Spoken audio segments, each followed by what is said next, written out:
আজকে আমরা ইউনিট 6 এর সাজেশন নিয়ে আলোচনা করব, যেখানে আমরা শিখব মেটালার্জি থেকে কী কী কোয়েশ্চেন আসতে পারে এবং মেটালার্জি আমরা কীভাবে অ্যাপ্রোচ করব পরীক্ষার আগে, কী পড়ব। প্রথমে একটু দেখে নিই যে এখানে কী কোয়েশ্চেন আসবে। সেটা হচ্ছে 3 মার্কসের একটা কোয়েশ্চেন আসবে। 9খানা কোয়েশ্চেন আসে 3 মার্কসে, তার মধ্যে একটা কোয়েশ্চেন আসবে। তবে এটা নিয়ে অনেকের ভয় থাকে। সেই ভয়ের মধ্যে একটা ভালো খবর, যে এর মধ্যে একটা অর থাকবে, অর্থাৎ দুটো সেট কোয়েশ্চেন আসবে, তার মধ্যে একটা সেট তোমাকে অ্যান্সার করতে হবে। তাহলে অর থাকলে কী হবে, কোনো কারণে একটা কোয়েশ্চেন যদি তুমি নাও পারো, আউট অফ সাজেশন হয়েও যায়, তাহলে তুমি আরেকটা কোয়েশ্চেন করে দিতে পারছো। এটা একটা আমাদের জন্য ভালো দিক। মেটালার্জি টোটাল অংশটাকে আমরা এরকম 4টে ভাগে ভাগ করতে পারি। একটা হচ্ছে একদম বেসিক, যেখানে টার্মস, টার্মিনোলজি এগুলো আমরা পড়ব, অর্থাৎ ক্যালসিনেশন কী, রোস্টিং কী, আমার ফ্লাক্স কী, গ্যাং কী, স্ল্যাগ কী, জোন রিফাইনিং কী, সেলফ রিডাকশন মেথড কী, কার্বন বিজারণ পদ্ধতি কী, থার্মিট পদ্ধতি কী, এরকম প্রত্যেকটা টার্মস সম্বন্ধে ক্লিয়ার আইডিয়া। সেকেন্ড হচ্ছে আমার ফেনাভাসন পদ্ধতি কী, ফোর্থ প্রোটেশন মেথড। সেকেন্ড হচ্ছে আমার ধাতুকে কিভাবে রিডাকশন করব, অর্থাৎ self reduction method, carbon reduction method, electrolytic reduction method, সেটা আমাকে জানতে হবে। থার্মাইট রিডাকশন মেথড। এরপরে আমার যেটা জানতে হবে সেটা হচ্ছে যে রিডাকশন করে মেটালটা পেলাম, সে মেটালের রিফাইনিং বা পরিশোধন কীভাবে করব। তাহলে তোমাদের 4টে জায়গা থেকে কোয়েশ্চেন আসতে পারে। একটা হচ্ছে একদম শুরু, যেটাকে বলা হয় কনসেন্ট্রেশন অফ ওর বা ড্রেসিং অফ ওর। আরেকটা হচ্ছে মেটালের সালফাইড, কার্বনেট, হাইড্রক্সাইড, সেখান থেকে মেটালের অক্সাইডে কনভার্ট, ক্যালসিনেশন, রোস্টিং। তারপরে হচ্ছে রিডাকশন করে মেটালে কনভার্ট, তারপরে হচ্ছে পিউরিফিকেশন। এসো আমরা একটু দেখে নিই 2023-তে কী কোয়েশ্চেন এসছে। দেখো, what is the function of sodium xanthate and pine oil in froth flotation method.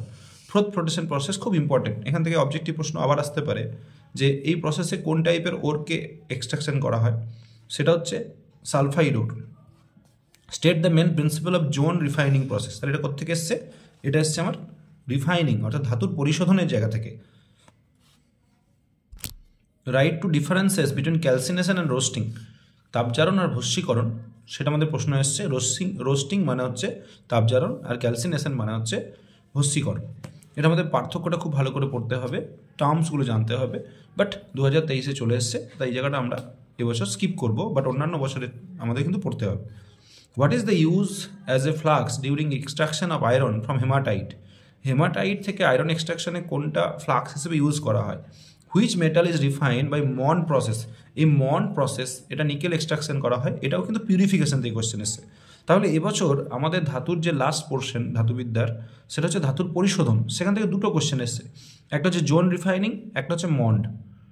এই মন্ডটা অ্যাকচুয়াল তোমার ভেপার ফেজ রিফাইনিং, সেখান থেকে আসে।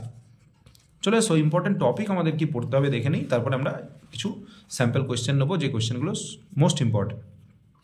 আশা করছি তোমরা এগুলো অলরেডি পড়ে নিয়েছো। যদি না পড়ে থাকো তাহলে দেখে নেবে। আমাকে কিছু ছাত্রছাত্রী রিকোয়েস্ট করছিলে, স্যার ইংলিশে টার্মসগুলো লিখলে সুবিধা হয়, তবে এটা লিখতে পেরেছি, তারা একটু খুশি হবে। বাকিটা একটু জেনে নিও, কেন জয়েন্ট বা কম্পিটিটিভ এক্সাম দিতে গেলে ইংরেজিতে শিখতেই হবে। মিনারেলস অর্থাৎ খনিজ, ওর, আগরিক, গ্যাং, যেগুলো আমার অশুদ্ধি, সেগুলো important. Or of aluminium, iron, copper, zinc খুব ভালো করে পড়তে হবে। কনসেন্ট্রেশন অর ড্রেসিং অফ ওর, অর্থাৎ আকরিকের গাঢ়ীকরণ। লেভিগেশন পদ্ধতি আছে, অভিকর্ষজ পৃথকীকরণ, ফোর্থ প্রোটেশন আছে, ফেনাভাসন পদ্ধতি, ম্যাগনেটিক সেপারেশন, রাসায়নিক পৃথকীকরণ বা লিচিং খুব ইম্পর্টেন্ট পরীক্ষার জন্য। লিচিং অর্থাৎ কেমিক্যাল সেপারেশন, এখানে বেশি পরীক্ষাতে জিজ্ঞেস করে। সেটা হচ্ছে কিভাবে আমরা সোডিয়াম সায়ানাইড ব্যবহার করে গোল্ডকে তার মিক্সচার থেকে সেপারেশন করব, বা পিওর অ্যালুমিনিয়া বক্সাইড থেকে পাবো। Conversion of or into metal oxide, তার জন্য ক্যালসিনেশন আর রোস্টিং। 2023-এ ক্যালসিনেশন রোস্টিং চলে এসছে, তাই এটা আমাদের এবছর আর অতটা ইম্পর্টেন্ট নয়, যারা 24-এ পরীক্ষা দেবে। Reduction of metal oxide to free metal, যাকে ইলেকট্রোনেশন বলে। ইলেকট্রোনেশন আমাদের জানতে হবে। এখানে 3টে পদ্ধতি আমি এখানে বলতে চাইছি। একটা হচ্ছে কার্বন রিডাকশন পদ্ধতি, একটা গোল্ডস্মিথ থার্মাইট পদ্ধতি বা থার্মাইট পদ্ধতি, একটা সেলফ রিডাকশন পদ্ধতি। তাহলে নাম কি? সেটা হচ্ছে কার্বন বিজারণ, থার্মিট, আর শত বিজারণ, সেলফ রিডাকশন পদ্ধতি। এই বছরের জন্য এই 3টে অংশ ভেরি ভেরি ইম্পর্টেন্ট। এই দুটো থেকে তো প্রশ্ন আসার চান্স 100%। একটা প্রশ্ন আসবেই, আইদার রিডাকশন অফ অ্যালুমিনিয়াম, তার মানে গোল্ডমিট থার্মাইট, এটা আসতে পারে হোয়াট ইজ থার্মাইট মিক্সচার, গোল্ডমিট থার্মাইট প্রসেসে কোন মেটালকে আইসোলেশন করা হয়, সেলফ রিডাকশন মেথড কি, এখানে কাকে করা হয়, আমরা সবাই জানি কপারকে করা হয়। আর ফ্লাক্স, গ্যাং, স্ল্যাগ, এগুলো আমাদের জানতে হবে, কোনটা অ্যাসিডিক ফ্লাক্স, কোনটা বেসিক ফ্লাক্স, কোনটা নিউট্রাল ফ্লাক্স। এলিংহাম ডায়াগ্রাম একটু কঠিন কোয়েশ্চেনে আসবে, যেহেতু কঠিন কোয়েশ্চেন আমরা এক্সপেক্ট করছি না, তাই আমার মনে হয় এটা এখনই তোমরা হট করে পরীক্ষার আগে পড়ে উঠতে পারবে না, বাট ইম্পর্টেন্ট কনসেপ্ট, কেউ যদি জয়েন্টের জন্য প্রিপারেশন নাও অবশ্যই পড়বে। Reaction at different parts of the blast furnace, iron এক্সট্রাকশনের যে ব্লাস্ট ফার্নেস মারুচুল্লি, সেখানের প্রত্যেকটা জায়গার যে বিক্রিয়াগুলো সেটা পরীক্ষার জন্য ইম্পর্টেন্ট। আগে এত বড় বড় প্রশ্ন আসতো, এখন যেহেতু কম নাম্বারের প্রশ্ন আসে, তাই এর মধ্যে থেকে কোনো একটা পার্ট আসবে যে এই পার্টের বিক্রিয়াটা লেখো বা শুরুর বিক্রিয়াগুলো লেখো, সেরকম কিছু আসবে, আমরা সেটা আস্তে আস্তে ডিসকাস করছি। স্টিল যেটা আয়রনে পাবো, স্পাইজেল এবং স্পাইজেলের রোল খুব ইম্পর্টেন্ট, ভেরি ভেরি ইম্পর্টেন্ট, আমি লাস্টে দেবে স্যাম্পল কোশ্চেনে দিয়েওছি। প্যাসিভ আয়রন, নিষ্ক্রিয় আয়রন কি পড়তে হবে। Steps involve in the extraction of copper from copper pyrites, bessemerisation of copper pyrites, সেখান থেকে কপারকে কী করে এক্সট্রাকশন করবো, কপার ম্যাট কি, ব্লিস্টার কপার কি, পোলিং কি, এইগুলো কিন্তু এবছরের জন্য very very important.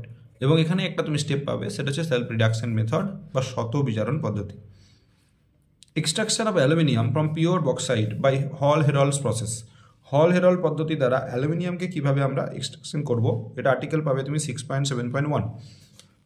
Some common methods used for refining of metals, electrolytic refining, zone refining, vapour phase refining, Mond দেখো চলে এসছে 2023-এ, জোন দেখো 2023-এ চলে এসছে। তাহলে রিফাইনিং থেকে পরীক্ষায় কিন্তু প্রশ্ন আসে, আমরা দেখতেই পাচ্ছি এসে গেছে। তাহলে এবার আমাদের জন্য কোনটা ইম্পর্টেন্ট, সেটা হচ্ছে ইলেকট্রোলাইটিক রিফাইনিং, আর কোনটা ইম্পর্টেন্ট সেটা হচ্ছে ক্রোমাটোগ্রাফি। ভেপার ফেজে আরেকটা আছে, সেটা হচ্ছে ভ্যান আর্কেল, যেখানে শুধু এটুকু দেখে নিও এটা কোন মেটালকে এক্সট্রাকশন করা হয়, তাহলেই হবে। লাস্ট পোর্শন সেটা হচ্ছে বিভিন্ন অ্যালয়, অর্থাৎ জার্মান সিলভারে কে থাকে, জার্মান সিলভারে কিন্তু সিলভার থাকে না, ওই অন্ধের নাম পদ্মলোচন, এত সুন্দর চোখ কিন্তু লোকটা অন্ধ, দুঃখের ব্যাপার। জার্মান সিলভারে সিলভার কিন্তু বিন্দুমাত্র থাকে না। স্টেনলেস স্টিল কি, অ্যালনিকো কি, মিক্স মেটাল খুব ইম্পর্টেন্ট একটা প্রশ্ন আছে এখানে, এমন একটা অ্যালয়ের নাম বলো যার মধ্যে ল্যান্থানয়েড মেটাল আছে, তাহলে মিক্স মেটালে ল্যান্থানয়েড মেটাল আছে, সেরিয়াম খুব সম্ভবত আছে। এবং এই মেটাল, এই অ্যালয়টা কী করে, আমাদের লাইটারে পাথর বা বিভিন্ন আগ্নেয়াস্ত্র বানাতে যে পাথরগুলো ব্যবহার করা হয় সেগুলো হচ্ছে মিক্স মেটাল। ইনভার কি প্রশ্ন আসতে পারে, যে ইনভারের মধ্যে কে থাকে। গ্যালভানাইজেশন অফ আয়রন কোশ্চেন আসতে পারে। দেখো আমরা স্যাম্পল কোয়েশ্চেনে চলে এসেছি, যেটা তোমরা অপেক্ষা করছিলে এবং যার জন্য এতদিনের অপেক্ষা। স্যার কী কী পড়বো বলুন, অত সব বুঝতে পারছি না কী পড়বো না, আমার কোয়েশ্চেন বলে দিন, আমরা রেডি করে নেবো, চলে যাবো, তাহলেই হবে। এটা কিন্তু খুব বলা টাফ, তার জন্য অনেক হার্ডওয়ার্ক করতে হয়, সেই হার্ডওয়ার্কের জন্য আমি ওপরের জায়গাগুলো বলতে চাইলাম যে ইম্পর্টেন্ট এরিয়া কোথায়, যেখান থেকে কোয়েশ্চেন আসবে। চলো স্যাম্পল কোয়েশ্চেন আমরা দেখি, আশা করবো এগুলো এসে গেলে খুব বেটার, যেহেতু এক্সপেক্ট করছি এবং টেস্ট পেপারে এই জায়গা থেকে কোয়েশ্চেন দেখেছি, অতএব এগুলো আসবে বলে মনে হয়। সেটা হচ্ছে ক্যালসিনেশন রোস্টিংয়ের পার্থক্য 2023-এ এসে গেছে। তাহলে আমি কি বলতে চাইছি যে ডিফারেন্স একটা আসতে পারে।